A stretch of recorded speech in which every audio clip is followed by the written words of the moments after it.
ఆచార్యదేవ ఏమంటివి ఏమంటివి జాతి నెపమున సూత సుతుర కింద నిలువ అర్హత లేదందువా?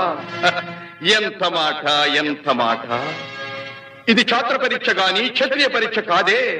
కాదు కాకూడదు, ఇది కుల పరీక్ష ఎందువా? నీ తండ్రి భరద్వాజుని జననమెట్టిది, అతి జుగుప్సాకరమైన నీ సంభవం ఎట్టిది. మట్టి కుండలో పుట్టితివి కదా, నీది ఏ కులము? ఇంత ఏల అస్మత్ పితామహుడు కురుకుల వృద్ధుడైన ఈ శాంతనవుడు శివసముద్రుల భార్య గంగా గర్భమున జనించలేదా?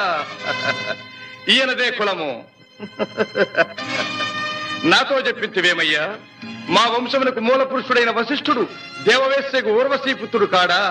అతడు పంచమజాతి కన్య అయిన అరుంధతి ఎందు శక్తిని, ఆ శక్తి చండాళంగన ఎందు పరాశరుని, ఆ పరాశరుడు పల్లెపొడిచైన మత్స్యగంధి ఎందు మా తాత వ్యాసుని, ఆ వ్యాసుడు విధవరాండ్రైన మా పితా